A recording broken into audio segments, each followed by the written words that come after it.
চিকিৎসা ও পুনর্বাসনের নামে গণ-অভ্যুত্থানের আহতদের একটি অংশকে মাঠে নামিয়ে অস্থিরতা সৃষ্টির অভিযোগ করেছেন স্বাস্থ্য উপদেষ্টা।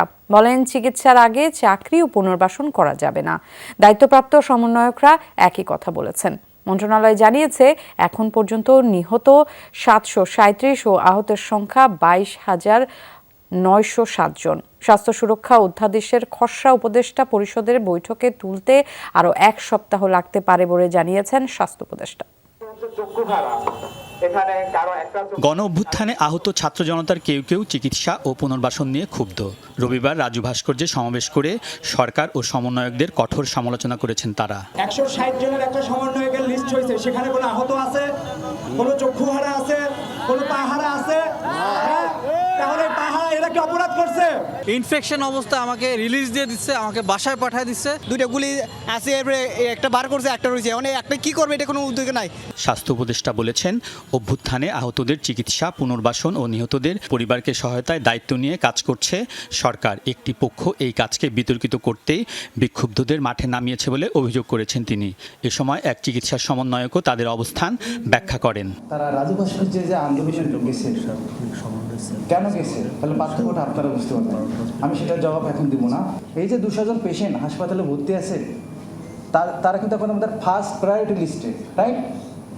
আর পুনর্বাসন বা তাদের যে চাকরি দেওয়ার যে প্রক্রিয়া বা এটা কিন্তু একটা দীর্ঘমেয়াদী পরিকল্পনা। তারপরেও আমি বলবো যে সেক্ষেত্রে শুধু স্বাস্থ্য মন্ত্রণালয় না, আরও অনেক মন্ত্রণালয়কে এগিয়ে আসতে হবে। কেউ তাদেরকে অর্গানাইজ করছে, তাদেরকে ভুল পথে নিয়ে যাচ্ছে। এখন এটা তারা ভুল তথ্য নিচ্ছে, কিংবা কেউ ভুল তথ্য দিচ্ছে, কেউ সাজিয়ে গুজিয়ে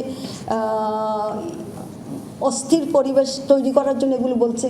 আমি জানি না সেটা। ছাত্ররা 1500-এর বেশি নিহতের তথ্য দিলেও স্বাস্থ্য মন্ত্রণালয় এখন পর্যন্ত 737 জন নিহতের তালিকা তৈরি করেছে। আর আহত 22,907 জন। এর মধ্যে চোখে আঘাত পেয়েছেন 400 জন, তাদের 350 জন এক চোখ ও 2 চোখ হারিয়েছেন 35 জন।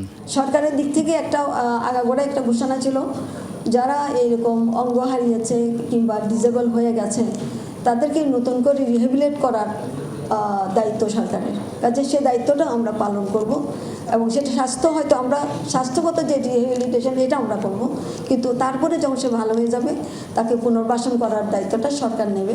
এটা সেই ভঙ্গিতেই বলা আছে। তার জন্য একটা ফান্ডও করা হয়েছে।